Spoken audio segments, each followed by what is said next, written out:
Paz do Senhor, meus irmãos. Podemos cantar uma última vez esse refrão? Nada mais.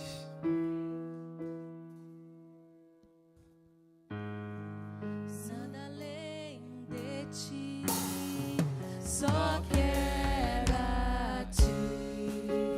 Nada mais, nada mais, nada além de ti, só quero a ti. Nada mais, nada mais, nada além de ti, só quero a ti. E nada mais, Aleluia. nada mais, Nada mais, nada mais. nada além de ti. Nada além de ti, Senhor. Nada além de ti, Senhor. Aleluia. Glória a Deus. Senhor, muito obrigado, Pai. Pai, nos ajuda a cumprir isso que nós louvamos. Que não seja um louvor hipócrita, Senhor. Que seja algo real nas nossas vidas. Que seja algo que a gente viva no nosso dia a dia. Que a gente possa nos deleitar na Tua presença, na Tua suficiência, na plenitude que há em Ti nas nossas vidas. Que isso seja o nosso combustível, que seja aquilo que nos move, aquilo que nos alimenta, aquilo que nos motiva. Somente o Teu Santo Espírito habitar nas nossas vidas, nos guiando, direcionando. E nada mais, e nada mais, e nada mais, Senhor. Pai, te apresento cada um que está aqui nesta tarde. Neste momento que a Tua palavra vai ser pregada, Senhor. Que eu venha assumir deste púlpito.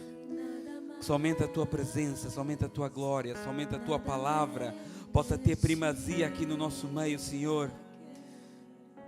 Em nome de Jesus, fala conosco, Senhor. Fala conosco. Em nome de Jesus. Amém. Glória a Deus. Vamos abrir a palavra do Senhor, meus irmãos. 2 Coríntios, capítulo 11. Vai ser uma leitura um pouco extensa. Aleluia. 2 Coríntios, capítulo 11, a partir do verso 1. E diz assim a palavra do Senhor: Quisera eu que me suportasseis um pouco mais na minha loucura. Suportai-me, pois, porque zelo por vós com zelo de Deus, visto que vos tenho preparado para vos apresentar como virgem pura a um só esposo, que é Cristo. Mas receio que, assim como a serpente enganou a Eva com a sua astúcia, assim também seja corrompida a vossa mente e se aparte da simplicidade e pureza devidas a Cristo.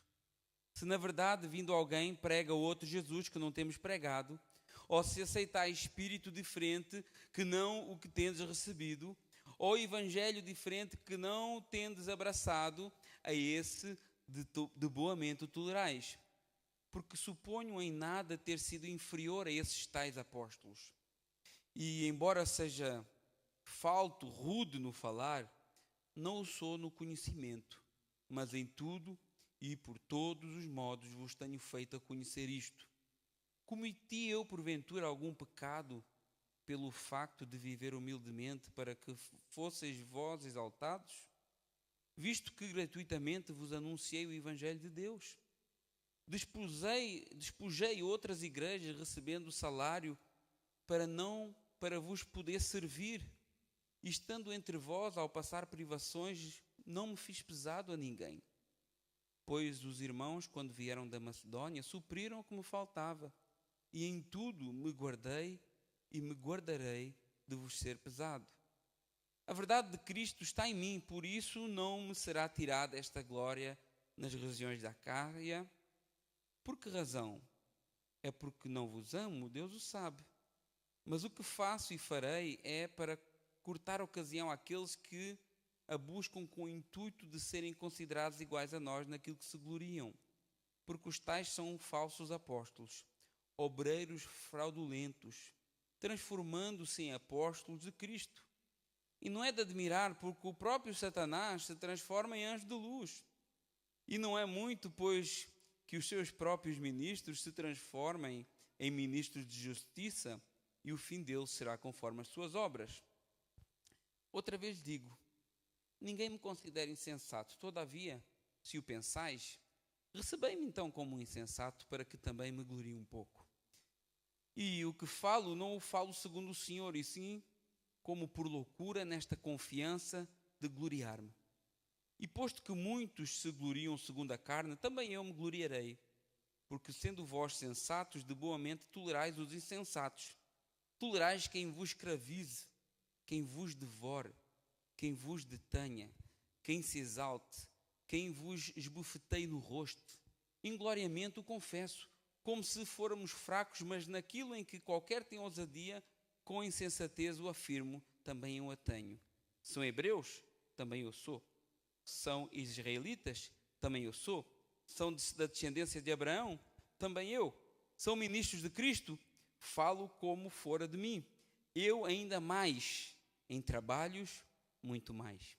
Muito mais em prisões, em açoites sem medida, em perigos de morte, muitas vezes. 5 vezes recebi dos judeus uma quarentena de açoites menos um. Fui 3 vezes fustigado com varas, uma vez apedrejado, em naufrágio 3 vezes. Uma noite e um dia passei no mar, em jornadas muitas vezes, em perigos de rios, em perigos de salteadores, em perigos entre os patrícios, os conterrâneos, em perigo entre os gentios, em perigos na cidade, em perigos no deserto, em perigos no mar, em perigo entre falsos irmãos, em trabalhos e fadigas, em vigílias muitas vezes, em fome e sede, em jejuns muitas vezes, em frio e nudez. Além das coisas exteriores, há o que pesa em mim diariamente, a preocupação com todas as igrejas. Quem enfraquece, que também eu não enfraqueça. Quem se escandaliza, que eu também não me inflame. E se tenho de gloriar-me, gloriar-me-ei no que diz respeito à minha fraqueza. O Deus e Pai do nosso Senhor Jesus, que é eternamente bendito, sabe que não minto. Em Damasco, o governador propôs ao rei Aretas, montou guarda na cidade do Damascenos para me prender. Mas num grande cesto me desceram por uma janela da muralha abaixo. E assim me livrei das suas mãos. Amém? Irmãos, podem sentar. Um texto que mostra bem as dificuldades de uma vida missionária. Eu não vou expor todo o texto, porque senão estaríamos aqui amanhã, mas fiz questão de ler esse texto todo. Às vezes nós achamos que a obra missionária é tipo um país, uma Alice no País das Maravilhas, né? Mas eu queria chamar vocês a fazer uma reflexão. Eu sei que todos vós têm familiares próximos em outro lugar, né? Eu tenho familiares em Portugal, né? Por casamento, tenho familiares no Brasil, e muitos de nós aqui também têm familiares no Brasil, eu aposto, ou talvez também em Portugal. Agora, o que é que você faria sabendo que um desses seus familiares, talvez um sobrinho, um irmão, um pai, tivesse a passar dificuldades? Como você dormiria sabendo que alguém próximo seu, do seu sangue, né, que foi criado consigo, um sobrinho talvez, que hoje se calhar vai se deitar sem ter nada para comer? Eu gostaria de levar isso um pouquinho mais além. Qual seria a sua reação? Saber que você tem um irmão num corredor da morte, por exemplo. Como você reagiria? Qual seria a sua atitude se você tivesse um membro da sua família neste momento sendo apedrejado, né? Açoitado, queimado, enforcado, afogado dentro de uma jaula de metal e afundado numa piscina? que você lidaria com isso? Pense. Porque hoje, e nesse momento que eu estou a falar, irmãos nossos passam por isso. Neste momento que nós estamos aqui, muito confortáveis, né, nos nossos cultos, nos nossos templos, em Paris. Tem pessoas que estão a passar por isso. Pessoas que nós dizemos que são nossos irmãos. É disso que se trata o culto de missões. É pensar nisso. Pensar nessa realidade e sair do país das maravilhas que vivemos e aterrar na realidade do mundo atual, meus irmãos. Eu acho muito engraçado, às vezes, as pessoas dizerem, não, mas Deus não vai permitir que a igreja do Senhor passe por dificuldades. Não, a igreja é a noiva, e a noiva tem um noivo, e o noivo protege a noiva. Sim, é verdade, o noivo protege a noiva. Se eu morrer, vitória garantida. Mas a história da igreja sempre foi uma história mártir. Vocês conhecem a história da igreja? Aqui em Paris, então, houve uma noite, não sei se vocês já falei sobre isso, a noite de São Bartolomeu, em que na mesma noite morrem 30 mil pessoas. 30 mil pessoas mortas pela sua fé. E mortas por cristãos. Cristãos matando cristãos. Acaso aqueles que foram para a arena dos leões despedaçados pelos próprios leões, não é? Acaso eles não eram igreja? Acaso eles não eram noiva? Por acaso os mais de 5 mil cristãos assassinados no ano 2024 por culpa da sua fé, por acaso não são noiva? Por acaso não são igreja? Aqueles 21 rapazes que morreram em 2005 na praia na Líbia, vocês lembram-se dessa imagem? Com umas fardas laranja, que foram degolados, daqueles 21 jovens que eram cristãos, por acaso não eram noiva de Cristo, por acaso não eram igreja, e por acaso eles deixaram de passar por esse sofrimento por isso? E nesses 21 tinha um que tinha acabado de receber o Evangelho.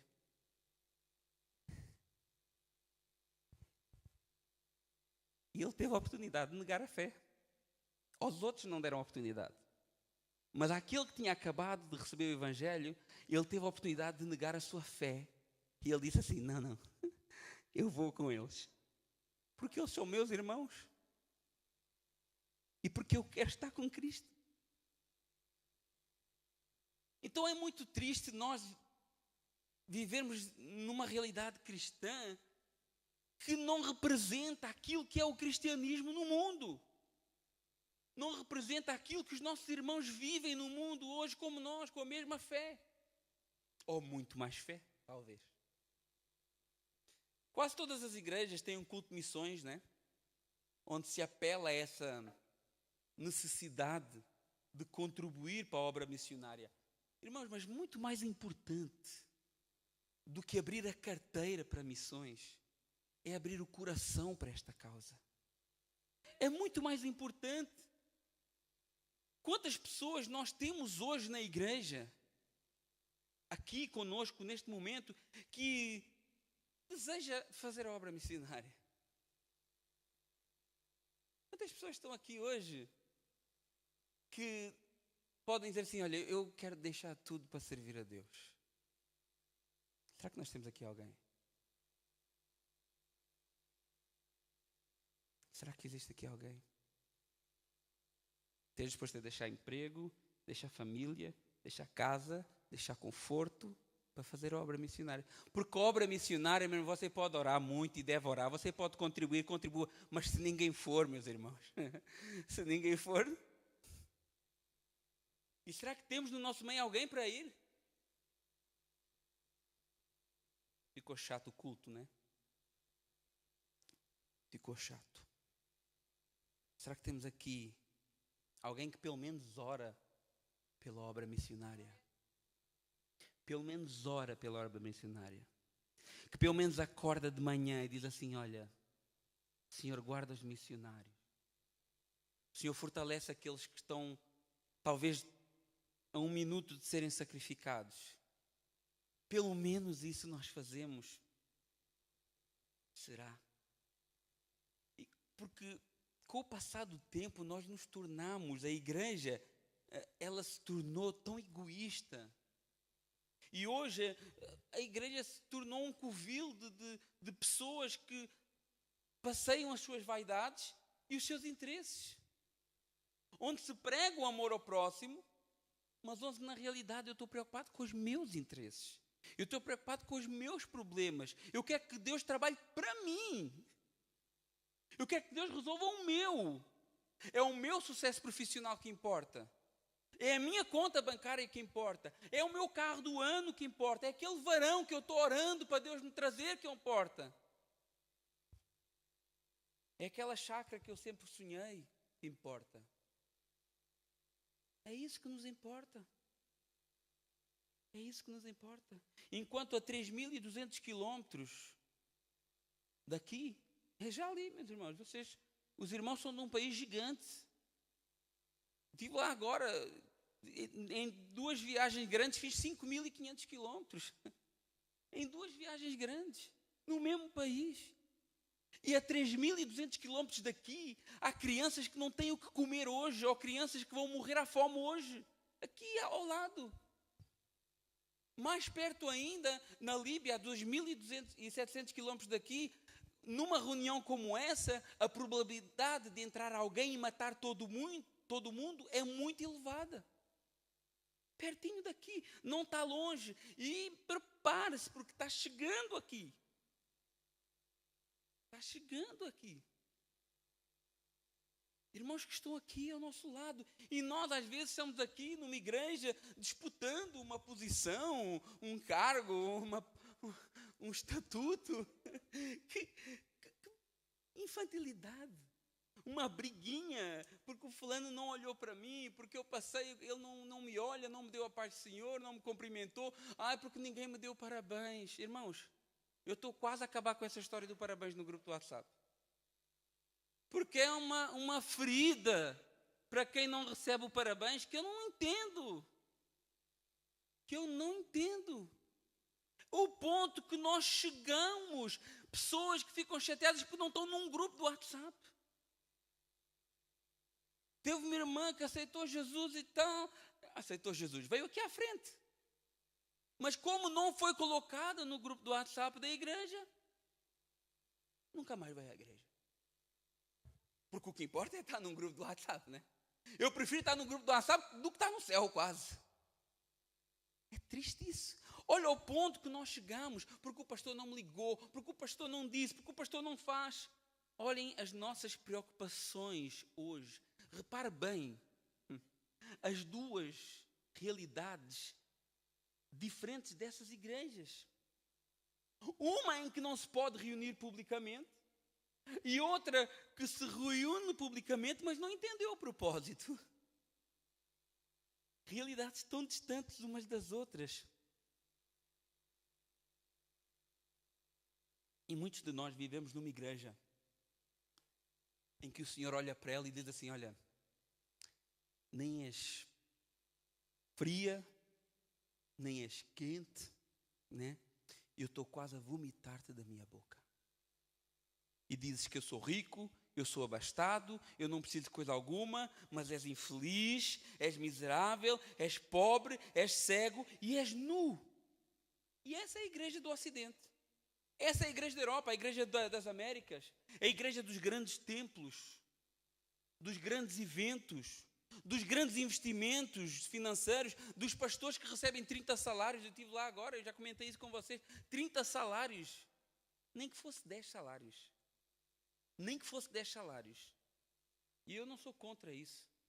O pastor é digno do seu salário. Aliás, no texto que nós lemos, nós vemos Paulo dizendo que recebia salário. Só não recebia dos coríntios, mas recebia das igrejas da Acaia. Eu não sou contra isso. Mas esse luxo, o Juan falou sobre luxo aqui. Esse luxo que invadiu as igrejas é vergonhoso. E essas igrejas estão cheias. Por que estão cheias? Porque é do luxo que as pessoas andam atrás. Então, como as pessoas andam atrás do luxo, as pessoas vão atrás onde é bonito, é rico, é próspero. Mas normalmente onde existe riqueza também existe avareza. Onde existe luxo também existe luxúria. Onde existe holofotes também existe vaidades.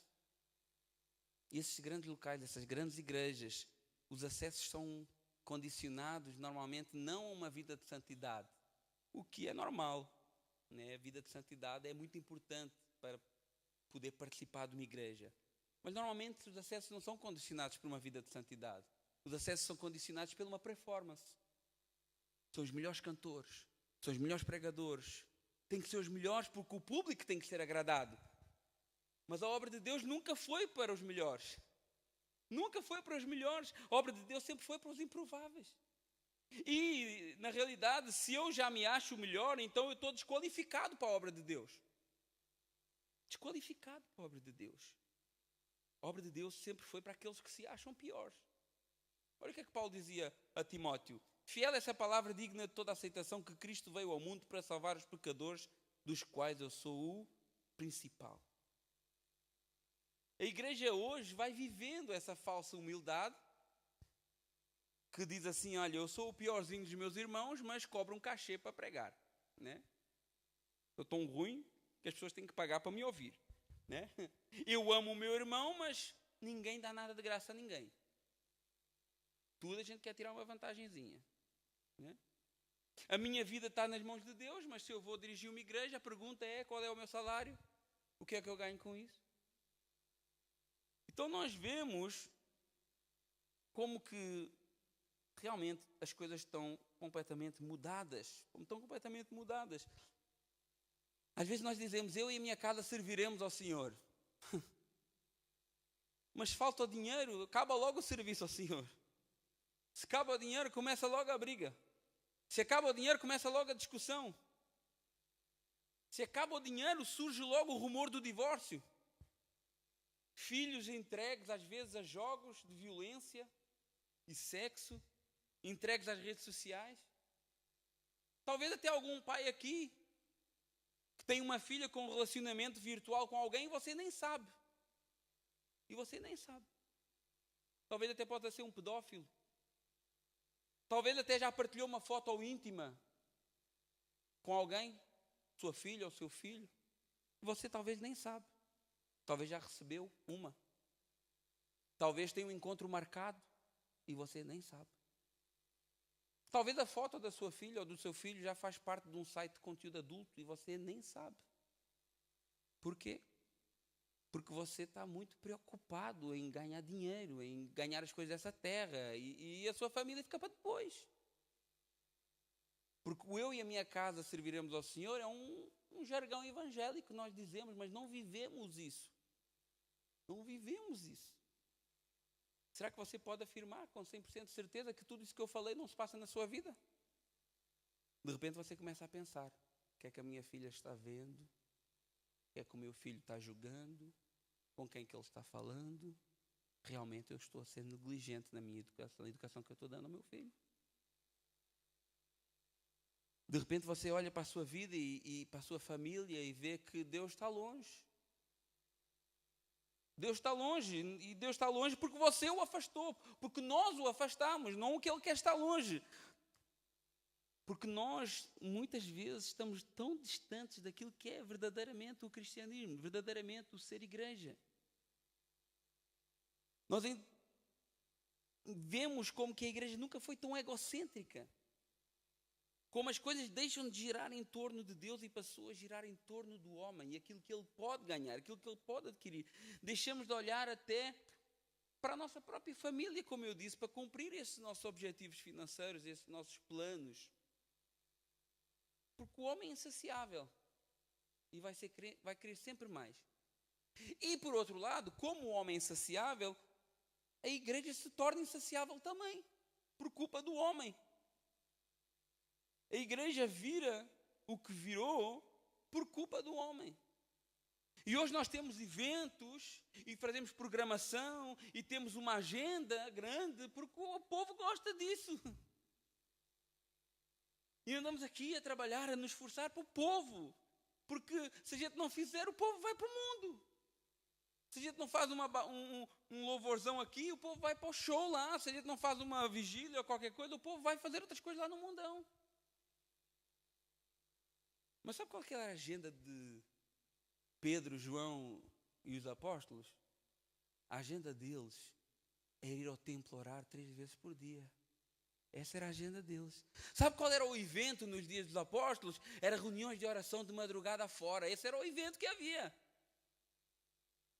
Em que oravam, e oravam, e oravam, e pediam, e buscavam. E sabe qual era o resultado? As pessoas eram cheias do Espírito Santo. As pessoas eram curadas. As pessoas eram libertas da prisão. Os anjos iam lá e abriam as portas da prisão para Pedro sair. E aconteceu o mesmo com Paulo e Silas.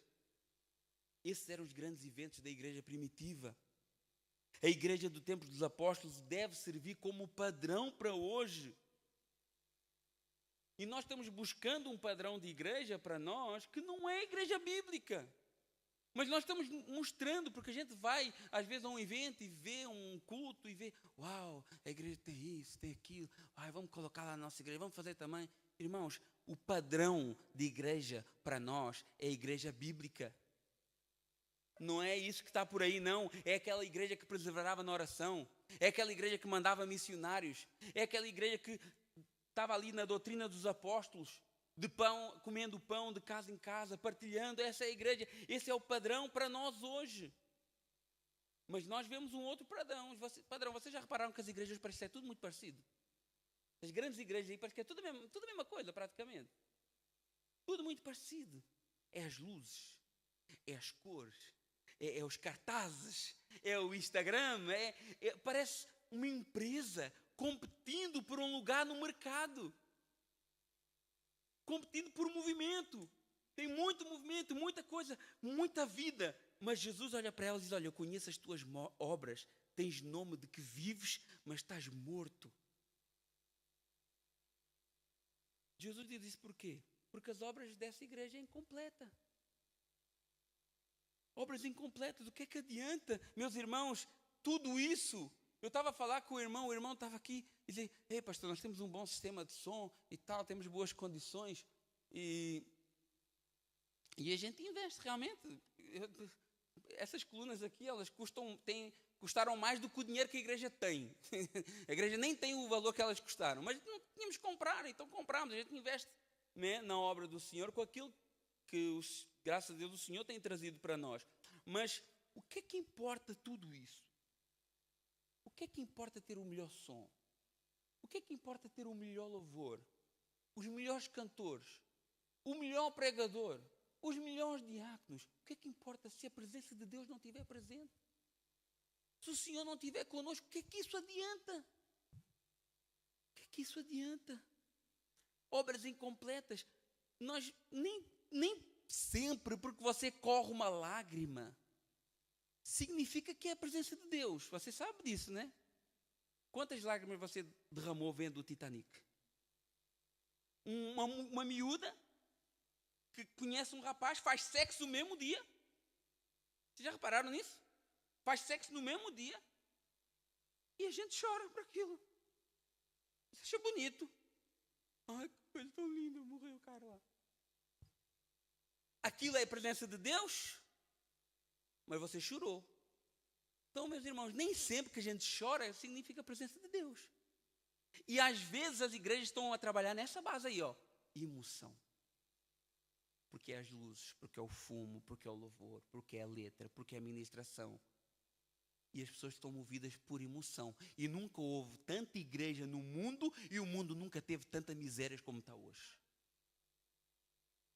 Então, que evangelho é esse que as pessoas estão a receber? Porque nunca houve, eu não me lembro, de há 20 anos atrás, haver igrejas com 10 mil membros. Não sei, talvez havia, eu também.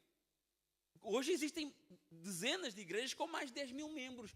Mas parece que cada vez há mais crime, cada vez há mais adultério, cada vez há mais fornicação, cada vez há mais tudo isso. Onde é que está a igreja que está movendo e que está influenciando a sociedade? Porque onde há emoção, não há conversão, meus irmãos. Emoção não converte ninguém. Emoção não converte ninguém, nem tudo que brilha é ouro. nós vemos no texto que nós lemos, até Satanás se disfarça de anjo de luz, se for preciso. E nem todos os movimentos e emoções são sinónimos da presença de Deus. E que adianta isso sem o verdadeiro amor ao Evangelho? Fidelidade às Escrituras? Sem se preocupar com o que o povo pensa. Eu podia dar aqui uma pregação de glória a Deus e aleluia, e vamos embora, e vamos emocionar o povo, e aproveitar, e uau! Mas o que é que isso importa? O que é que isso transforma a vida? A palavra não é pregada para você se sentir bem. A palavra é pregada para você se sentir um pecador. É por isso que a palavra é pregada, para você se sentir um pecador. A palavra é pregada para você ter consciência de que precisa de um Salvador. É esse o propósito da palavra de Deus. A palavra é pregada para apresentar esse Jesus que morreu pelos meus pecados para que eu tivesse vida eterna. A palavra é pregada para mostrar o quanto afastado de Deus eu estava e somente Jesus me pode trazer de volta para Ele. Claro que a palavra também é pregada para me ensinar que eu tenho uma morada eterna com o Senhor. Glória a Deus por isso. Claro que a palavra também é pregada para me mostrar que o Senhor Jesus virá buscar a sua igreja. Glória a Deus por isso também. A palavra é pregada para que eu saiba também que o Filho de Deus deve seguir uma vida de santidade. E a palavra é pregada para que o crente saiba que a amizade com o mundo é inimizade para com Deus. E nós podemos ter a maior estrutura, o maior louvor, o maior templo, os mais eloquentes pregadores, mas se a palavra não for pregada, essa obra não é íntegra, não é completa. E essa realidade de igreja está longe de ser a igreja que o Senhor vem buscar no arrebatamento. Um dos maiores erros é pensar que a obra missionária consiste em abrir igrejas. Deus não está preocupado com abrir igreja. Deus não está preocupado. A obra missionária consiste em apresentar Cristo para o mundo. É isso que consiste a obra missionária. Esse é o grande objetivo missionário. E Paulo entendeu isso. Você não vai ver na Bíblia Paulo fazendo as suas viagens para abrir igreja. Ele não fez isso. Paulo foi o que mais fundou igrejas? Foi. Quer dizer, nos tempos bíblicos foi. Hoje em dia, se calhar, é o Edir Macedo, não sei. Né? Mas nos tempos bíblicos, quem mais fundou a igreja foi Paulo. Edir Macedo não funda igreja, ele funda empresas, né? Mini empresas. Mas nos tempos bíblicos, quem mais fundou a igreja foi Paulo. Né? E você vai ver na Bíblia que a formação da igreja local é um resultado da pregação do Evangelho. E não o contrário. Não que eu vou lá, né? Paulo chegava a uma cidade, ele não procurava um ponto estratégico, ele chegava e não procurava um ponto para abrir a sua mega igreja.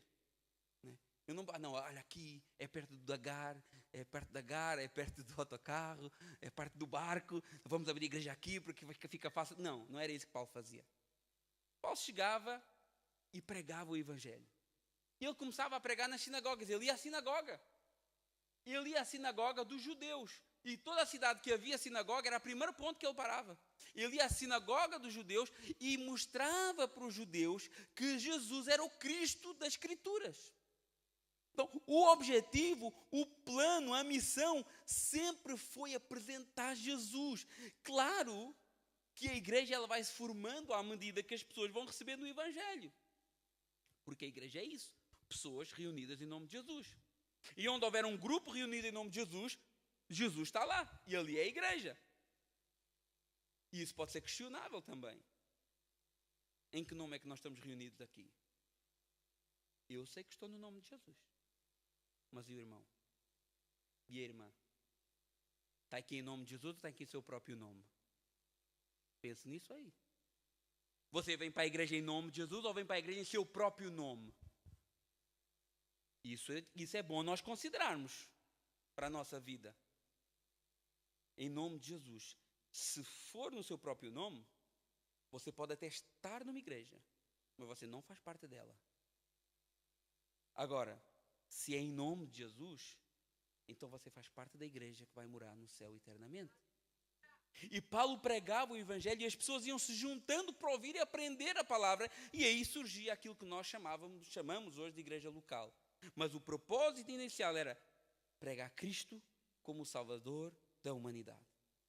Né? E vemos que a principal motivação era preparar a noiva.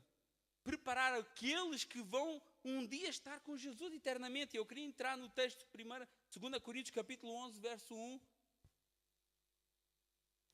Quando Paulo diz assim, olha, quisera eu que me suportasseis um pouco mais na minha loucura.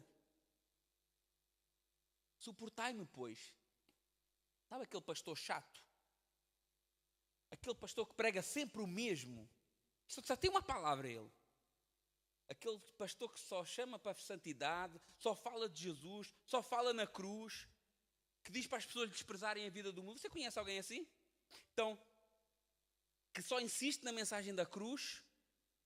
Esse era Paulo. E era um pastor chato. Era um pastor louco. Louco. Olha o que é que ele dizia aos Filipenses, capítulo 3, verso 1. Quanto mais, meus irmãos, alegrai-vos no Senhor, e a mim não me canso, e é segurança para vós que eu vos escrevo as mesmas coisas. E alguns talvez pudessem pensar, não, mas Paulo é louco, ele só fala da cruz. Ele só fala de Cristo. Não tem outra mensagem. Por que ele não fala da história de Davi? É tão bonita. Por que ele não fala da história de Josué? É tão bonita. A história de José é tão bonita. Mas José não salva. Josué não salva e Davi não salva. E quem salva é Jesus. Então, Paulo era esse homem chato. Né? E ele disse, olha, suportem um pouco mais a minha loucura. Já que vocês me consideram loucos, suportem um pouco mais. Porque realmente o que nós pregamos é loucura. Deixar os prazeres do mundo é loucura para muitos. Deixar a minha vida para servir a Deus é loucura para muitos. Ir na igreja, sábado, domingo, segunda estudo, quarta célula, sexta célula, sábado culto em Monterrô. E quando é Monterrô, culto dos homens. É loucura. Nunca ninguém disse assim, o que é que você tanto faz na igreja? Você nunca ouviu isso? Para o mundo é loucura. Trabalhar a semana toda, às vezes até o sábado. E no domingo, cansado. E no domingo à tarde, vir para a igreja. Domingo à tarde era para dormir. Na minha concepção, na minha cultura, domingo à tarde já ninguém sai de casa. Sofá e jogo de futebol, Benfica, Porto ou Sporting. Não tem outra coisa. E nós não. Cansados. Às vezes dá vontade de estar em casa, dá vontade de ficar em casa. Mas a gente vem para a igreja. E a gente vem adorar o Senhor. E a gente vem estar com os irmãos. E a gente vem estar em comunhão. E a gente vem desabafar, a gente vem falar, a gente vem adorar a Deus. E isso nos fortalece. Deus não trabalha só através da palavra, não. Deus trabalha através do louvor também. E Deus trabalha através da comunhão da igreja também. Isso nos fortalece. E se a gente não vem, parece que a gente fica assim, falta qualquer coisa. Até podia não vir, mas a gente sente-se culpado. Eu sentimento de culpa, mas não fui no culto, pá. Como é que é possível? Né? E eu também, eu como pastor, tenho um bocado essa mania, não, tem que estar em tudo. E se não tiver, assim, culpado por não estar, mas os irmãos fazem isso toda hora, né? Então, a gente sente falta, a gente ama isso é loucura. Deixar uma proposta de trabalho boa, que sabe que lhe vai dar muito dinheiro, que vai poder atingir os seus objetivos financeiros, mas deixar isso porque você sabe que isso vai trabalhar a sua comunhão com Deus. Você sabe que isso vai impedi-lo de vir para a igreja. Deixar isso pelo amor ao Evangelho é loucura. É loucura. Paulo já dizia, olha, a palavra da cruz é loucura para os que se perdem, mas para nós que somos salvos é poder de Deus. Tem salvo aqui ou não tem? E tudo que nós fazemos aqui é com um único propósito, apresentar a mensagem da cruz. E Paulo dizia, olha, não, suporta um pouquinho mais a minha loucura. Suporta um pouquinho mais a minha chatice.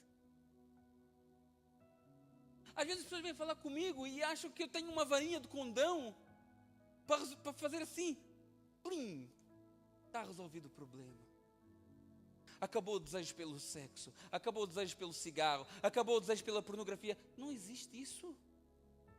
Não funciona assim. E eu sempre digo a mesma coisa. Conhece Cristo. Lê a palavra. Lê a Escritura. Conhece o Cristo que te salvou. Conhece o Jesus que morreu por ti na cruz. Mas é só isso. Esquece essas mesinhas. Eu já falei na igreja lá de Monterro, que a gente divide lá com um tipo que eu não sei se é pastor, se é pai de santo, não sei o que ele é. Cara, tem sal grosso no púlpito. Sal grosso. É, não é? Eu fui lá ver se era sal mesmo, eu fui provar. Irmãos, as pessoas... o que Paulo diz? A simplicidade que há em Cristo Jesus. Mas nós gostamos de conflitar, de complicar. Não, mas não tem que fazer uma campanha. Mas não tem que fazer um voto. Mas não tem que fazer um propósito. Irmão, tem que conhecer Jesus Cristo, o teu Salvador. É isso que tem que acontecer na tua vida. E claro que é tão simples que é loucura para as pessoas, né? Verso 2, 2 Coríntios capítulo 11. Porque zelo por vocês com o zelo de Deus, visto que vos tenho preparado para vos apresentar como virgem pura a um só esposo, que é Cristo. Olha a missão de Paulo. Não tem a ver com abrir igrejas. Não tem a ver com templos luxuosos, com criar uma agenda repleta de eventos. O objetivo aqui não é entreter os irmãos, né? Para que os irmãos não vão para o mundão. A missão é preparar uma noiva para Cristo. É isso que é a missão do Evangelho. Olha Apocalipse capítulo 19, do 7 ao 8, diz: alegremos-nos e exultemo-nos e deem glória, porque são chegadas as bodas do Cordeiro, cuja a esposa a si mesmo já se ataviou, pois lhe foi dado a vestir lino finíssimo, resplandecente e puro. É isso que nos foi dado. A salvação é uma dádiva, é uma graça, é algo que nós não precisamos de pagar. O Senhor já nos deu. E é uma graça também de Deus, podemos participar disso, estamos a participar aqui. Participar do corpo de Cristo é uma dádiva de Deus. Muitos queriam ter este privilégio e não têm, de estar aqui junto conosco, e não podem. Lembra dos irmãos que falámos no início? Nesses países de perseguição, que não têm a oportunidade de se reunir num espaço como este. Mas nem por isso deixam de ser igreja também. Eles desejariam fazê-lo conosco.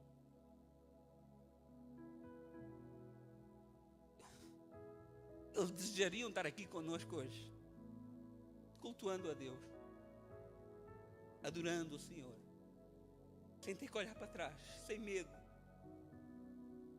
sem se preocupar: será que eu vou chegar a casa? Será que eu vou ser assassinado hoje? E esses nossos irmãos queriam estar aqui no nosso meio e nós desprezamos isso. E nós desprezamos isso, esse privilégio. Eles queriam fazê-lo, mas eles vão dando um jeito, né?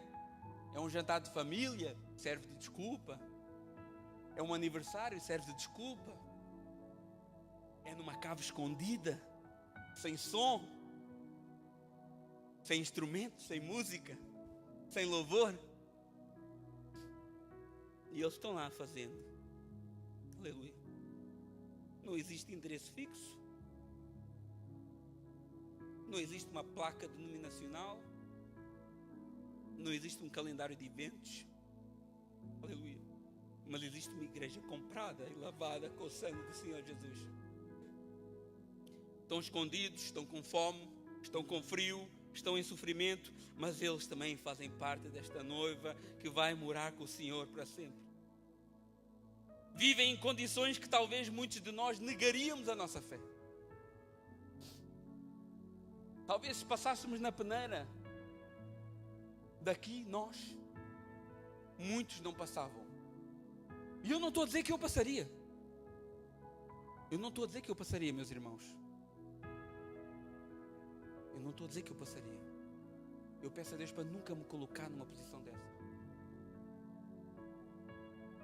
Eu digo que daria a minha vida para o Evangelho. Hoje eu dou a minha vida para o Evangelho. Eu deixo tudo por causa do Evangelho.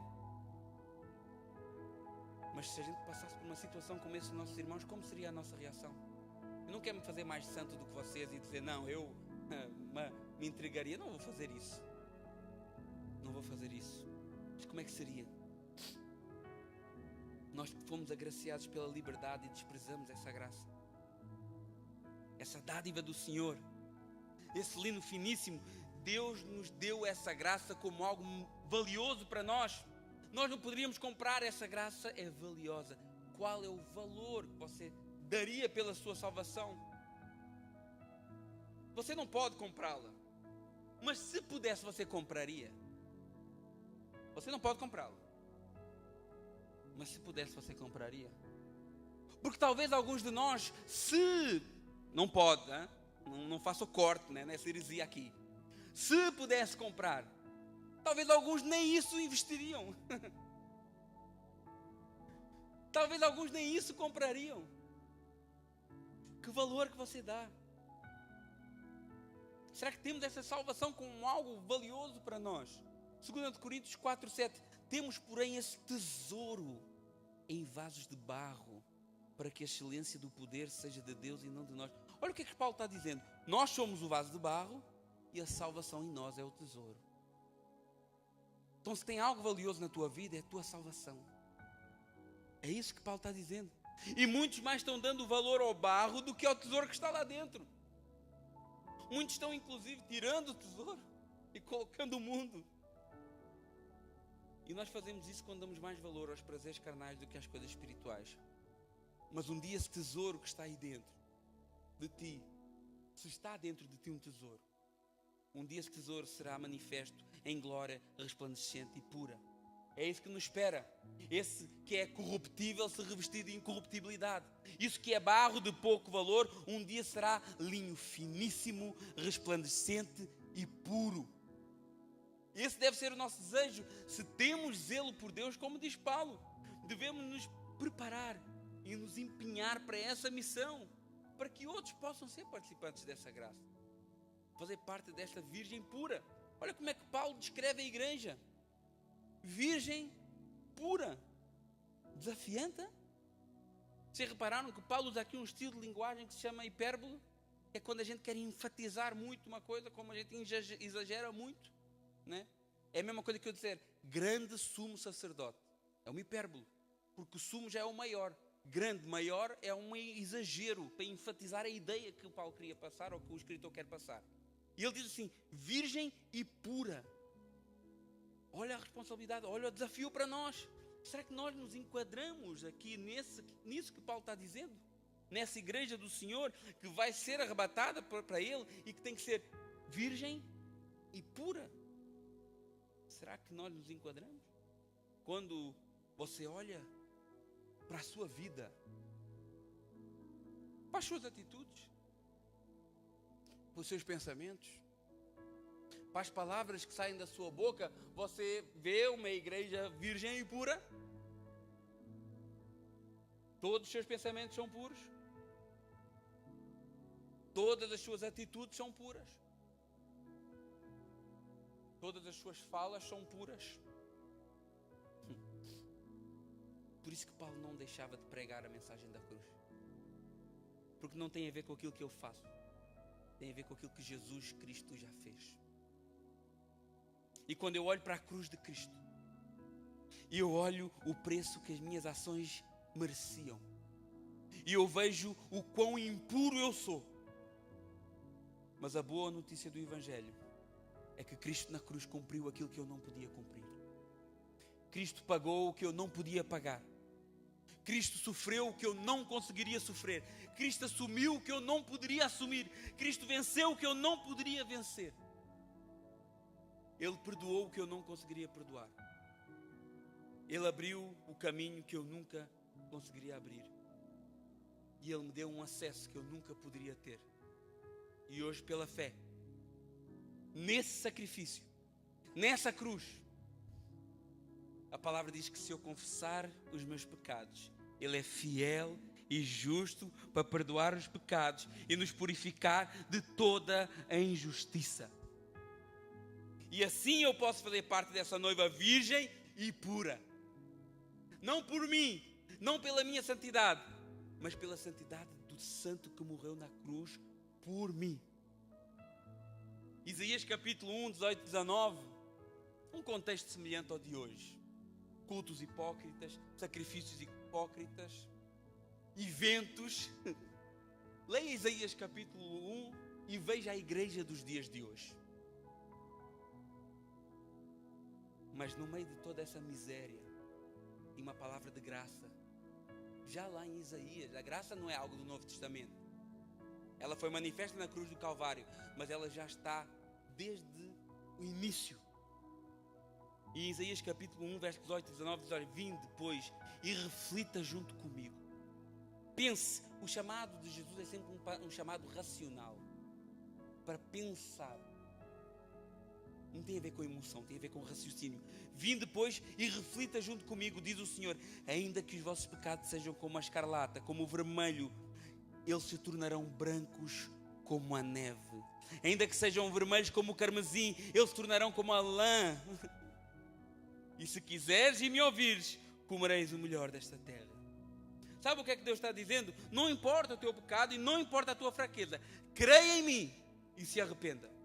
Volte para mim, olhe para a cruz, confesse os seus pecados diante dessa cruz. A palavra diz: o que encobre as suas transgressões jamais prosperará, mas aquele que as confessa e deixa alcançará misericórdia. Essa é a salvação pela graça, que não está baseada naquilo que você faz, que eu faço, mas naquilo que Cristo fez na cruz do Calvário. Aleluia! Hoje existe um caminho para nós caminharmos. Esse caminho não é um monte de regras e usos e costumes de igreja, de dominações. Esse caminho tem um nome, chama-se Jesus Cristo. Eu sou o caminho, eu sou a verdade e eu sou a vida, e ninguém vem ao Pai senão por mim. Infelizmente, muitos temos buscado outros caminhos. E Paulo fala também, verso 3, 2 Coríntios 11. Receio que assim como a serpente enganou a Eva com muita astúcia, assim também seja corrompida a vossa mente e se aparte da simplicidade e pureza devidas a Cristo. Assim como o homem lá atrás foi levado a seguir o seu próprio caminho, hoje não é diferente. Satanás coloca vários caminhos na nossa frente e ele está sempre pronto. Satanás está sempre pronto para te abençoar. Você sabia disso? Ele pega em Jesus. Vamos lutar com esse texto aí, que eu não sei nem como é que isso acontece. Mas o texto diz que Satanás transportou Jesus para o alto do templo e diz: olha, manda-te aqui abaixo, que aos teus anjos dará ordens a teu respeito para que não te aconteça mal nenhum. Depois leva para o alto do monte e diz assim: olha, estás a ver tudo isso aqui? Se tu me adorares, eu te dou tudo isto. Agora pensa assim, se ele teve a ousadia de fazer isso com Jesus, você acha que não vai fazer contigo? Você acha que ele não vai te aliciar para isso também? Irmãos, vamos abrir os olhos. Esses caminhos que Satanás nos apresenta são caminhos de engano. Satanás usa a nossa mente carnal e coloca bandejas e nós caímos que nem patinhos. Que nem patinhos, levados por desejos carnais, levados por ambições sem controle, por prioridades fúteis, e deixamos de olhar para a cruz e começamos a olhar para a terra onde a cruz estava cravada. Irmãos, nada desse mundo vai permanecer. A Rosa falou isso, eu não combinei nada com ela. O dinheiro não vai permanecer, a casa não vai permanecer, o carro não vai permanecer, a sua beleza não vai permanecer. Alguns, glória a Deus, outros nem por isso. Mas, mesmo que você lute, eu estou lutando. Um dia, a Cristina era sempre: tira o casaco. Eu não tiro. Um dia, você terá um corpo de glória. Um dia você terá um corpo de glória. Eu não estou a dizer que você tem que ser um relaxado. Não tem nada a ver com isso. Não tem nada a ver com isso. Mas o que eu quero dizer é que nada vai permanecer, meus irmãos. Mas isso não é motivo de tristeza, isso é um motivo de alegria. Olha o que é que diz 2 Coríntios 4, 16, 18. Por isso não desanimamos. Pelo contrário, mesmo que o nosso homem exterior se corrompa, contudo o nosso homem interior se renova dia em dia.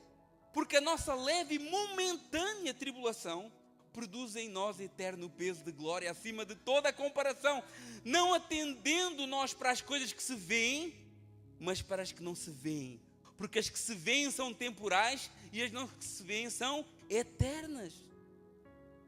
Irmãos, deixa as coisas deste mundo, esse mundo condenado, que quer te levar para o abismo. Você foi chamado para ser um influenciador, e não uma Maria vai com as outras. Nós não podemos dar ouvidos a qualquer um. Você desconfia até de mim, meus irmãos. Desconfia até de mim. Eu posso achar que eu sou uma pessoa de confiança, mas desconfia até de mim. Faça isso. Não podemos dar ouvidos a qualquer um. E Paulo alerta sobre isso. Verso 4, 2 Coríntios 11. Se na verdade vindo alguém prega outro Jesus que não temos pregado, ou aceitais outro espírito diferente que não tenhas recebido, ou o evangelho diferente que não tenhas abraçado, esse de boamente o tolerais. É isso que nós vemos hoje. Qualquer um que chega com uma frase bonita e nós já vamos atrás. Qualquer um hoje que sabe 3, 4 textos da Bíblia de cor, a gente já vamos atrás. É o que a gente vê. É o que a gente vê hoje. Qualquer um que faça uma revelação já é um apóstolo. Que tristeza isso. O cara sai lá do Brasil, chega aqui, é um pastor, ninguém sabe a vida, não sei onde é que estão as ovelhas desse pastor. Para ser pastor tem que ter ovelhas, e é uma miséria isso. E as pessoas vão atrás disso. E as pessoas vão atrás disso, alimentando esse tipo de empresas disfarçadas de igreja. Sendo pregado um Jesus que não é o Jesus da Bíblia. O Jesus que cobra para ensinar o caminho da salvação é o Jesus da Bíblia? O Jesus que discrimina pessoas por classe social e qualidades é o Jesus da Bíblia? Onde tem cadeiras especiais e títulos especiais? Esses títulos é uma miséria na história da igreja. Deus não deu título para ninguém, Deus deu dom. Deus deu dom para as pessoas. E cada um é usado dentro do seu dom. Isso não faz ninguém melhor do que ninguém. E nós vemos que o Jesus que é pregado por aí não é o da Bíblia. Mas as pessoas vão atrás. Por quê? Por que nós vamos atrás? Porque esse Jesus que é pregado por aí normalmente dá recompensas terrenas. E como normalmente dá recompensas terrenas, a gente vai atrás. Porque a gente quer o terreno. Mas o Jesus da Bíblia disse assim, olha, não turba o teu coração. Queria no Pai, queria em mim também. Na casa do meu Pai há muitas moradas, eu vou preparar-vos lugar. É lá que Ele nos prometeu. A nossa promessa é lá. É lá que nós temos a nossa bênção. Esse Jesus que ensina tradições de usos e costumes e disso e daquilo, não é o Jesus da Bíblia. Está sendo pregado um Espírito Santo que não é santo.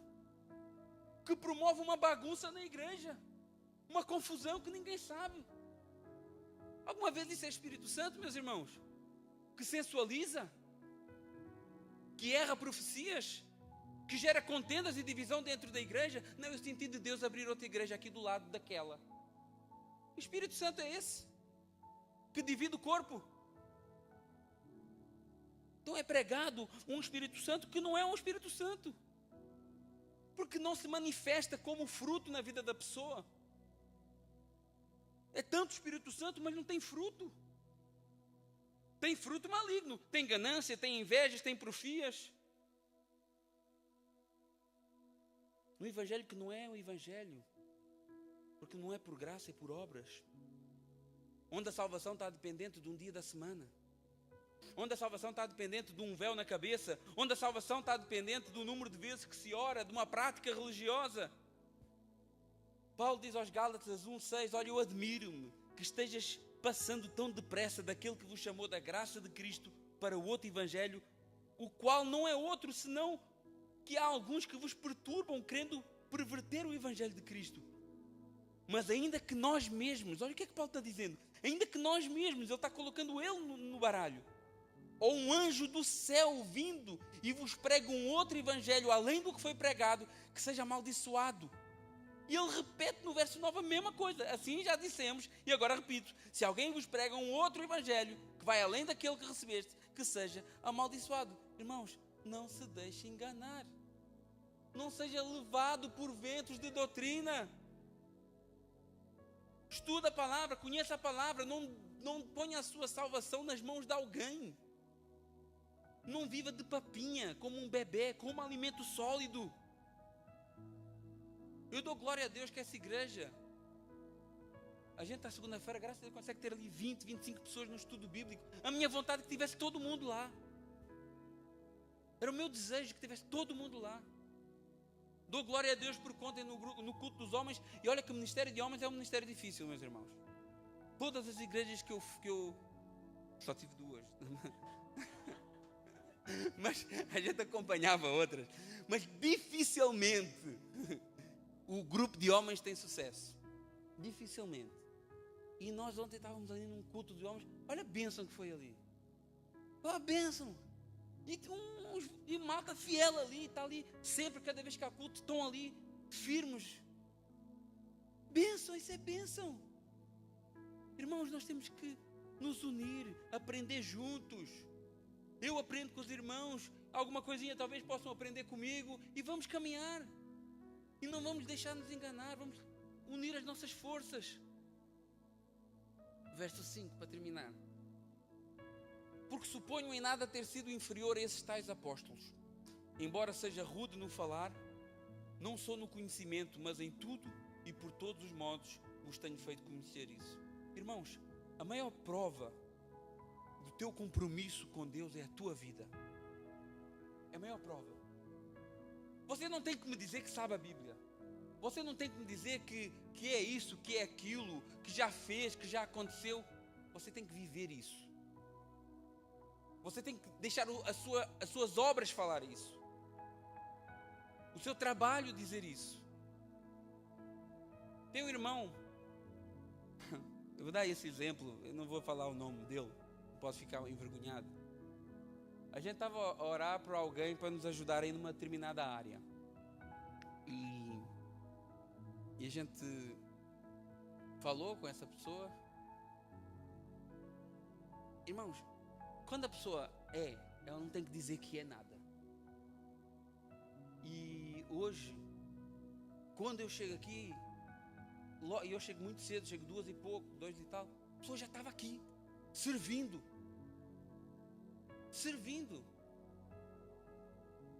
E a esposa varrendo o salão. Ninguém pediu para fazer nada, ninguém disse varra o chão, arruma as cadeiras. Não, quando a pessoa serve a Deus, ela serve a Deus. E lavou a casa de banho e fez. E eu não falei nada. A gente não precisa de falar, meus irmãos. Quando você serve. Entendeu? Você não precisa dizer que faz, que acontece. A maior prova do teu compromisso com Deus é a tua vida. É ter o caráter de Cristo formado em você. É ser igreja. Ser igreja tem que ser mais evidente do que participar de uma igreja. Muito mais evidente. Ainda que uma coisa esteja relacionada com outra. O testemunho de Paulo, que eu li, eu não vou entrar nele, é a maior prova do seu apostolado. Paulo, ele dedica 4 capítulos inteiros desta carta a provar o seu apostolado. E eu acredito que isso se fez necessário ali, no meio daquela geração corrompida, a igreja de Corinto, uma igreja que dava muito trabalho. E realmente eu concordo com Paulo, o nosso testemunho é a maior prova do nosso chamado. E o nosso testemunho, ele fala por nós.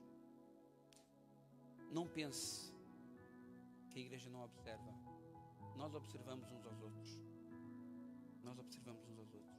Nós fizemos uma dinâmica na célula, já vou terminar. E essa dinâmica, na sexta-feira, tinha que colocar uma folha nas costas e escrever algumas qualidades das pessoas, né? Colocava uma folha aqui nas costas, cada um tinha uma caneta, cada um tinha uma folha e escrevia algumas qualidades das pessoas. E não é difícil. Porque quando a gente conhece as pessoas, a gente vê. Mas também não era difícil se fosse para pedir defeitos. Por acaso, a dinâmica era para pôr qualidades. Mas se fosse para pôr defeitos, também não era difícil. Porque você não consegue esconder aquilo que você é. Você pode tentar esconder, mas não consegue. Ninguém é falso toda a vida. Ninguém é falso toda a vida. E uma coisa boa do cristianismo, sabe qual é? É que nós somos todos no mesmo barco. Todos dependentes do Senhor. Todos dependentes da graça do Senhor. Todos pecadores. Uns pregam, outros arranjam o som, outros estão na portaria, outros estão sentados a receber a palavra, mas diante de Deus nós estamos todos no mesmo patamar. Amém? Vamos ficar de pé, meus irmãos. Aleluia. Glória a Deus. Glória a Deus. Gostaria de deixar 3 perguntas para nós pensarmos. 3 perguntas. Será que você pode dizer que tem o caráter de Cristo na sua vida? Você se conhece? Você se conhece? Será que o caráter de Cristo está sendo formado na sua vida? Você pode verdadeiramente afirmar que Jesus é o Senhor? É o teu Senhor? Porque você quer um Salvador. Todo mundo quer um Salvador. Mas a proposta é que Ele seja Senhor. Se com a tua boca confessar Jesus como Senhor e em teu coração creres que Deus o ressuscitou dos mortos, o que é que acontece? Serás salvo. Então será que Ele é teu Senhor? Se Ele for teu Senhor, por consequência disso, Ele será o teu Salvador. Então será que Ele é teu Senhor? Você pode dizer que tem o caráter de Cristo, você pode afirmar que Cristo é o Senhor da sua vida e por último, você estaria preparado para viver um cristianismo como os nossos irmãos vivem, por exemplo, na Síria, na Líbia? Olhe para a maneira cristã deles serem. Olhe para a vida deles na comunidade e olhe para a sua. E agradeça a Deus. Agradeça a Deus por aquilo que Deus lhe proporcionou. Agradeça a Deus porque você sai daqui e vai para casa. E se for da vontade de Deus, na normalidade, você chegará a casa hoje. Dormirá numa cama quentinha. Tem algumas coisas no frigorífico. Ninguém passa fome aqui. E por favor, se alguém passar fome, fale conosco, porque é uma vergonha para a igreja ter um membro que passe fome. É uma vergonha para nós. Então, por favor, se você passa dificuldades, fale conosco, porque é uma vergonha eu saber que existe alguém passando fome e dificuldades e não diz. Eu me sinto envergonhado. E eu compreendo que às vezes a pessoa possa também sentir-se um pouco envergonhada em pedir. Mas nós somos uma família. Nós somos uma família e nós estamos aqui para isso. Hoje nós ajudamos, amanhã somos ajudados. É assim que funciona. Vamos louvar o Senhor? Para terminar, meus irmãos, glória a Deus. Santo é o teu nome. Aleluia. Toda honra e toda glória seja dada ao Senhor. Santo, santo, santo, Pai. Aleluia. Glória a Deus. Glória a Deus. Glória ao Senhor. Aleluia. Espírito Santo de Deus, obrigado. Eu agradeço ao Pai por esta palavra. Eu agradeço ao Pai por essa reflexão. Senhor, que nós possamos viver verdadeiramente na Tua presença.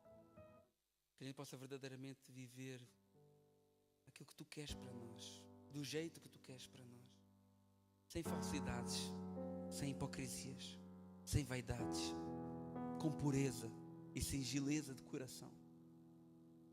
Pai, nos ensina a ser igreja, nos ensina a amar, nos ensina a ter compaixão por aqueles que sofrem, nos ensina a amar, Senhor, aqueles que nos perseguem, que nos maldizem. Nos ensina a viver verdadeiramente o Teu amor nas nossas vidas, Pai. Aleluia. Glória a Deus. Santo é o Teu nome. Com Cristo, Oh, Santo Deus. agora vivo, não mais eu. Já estou crucificado com Cristo. agora vivo não mais eu.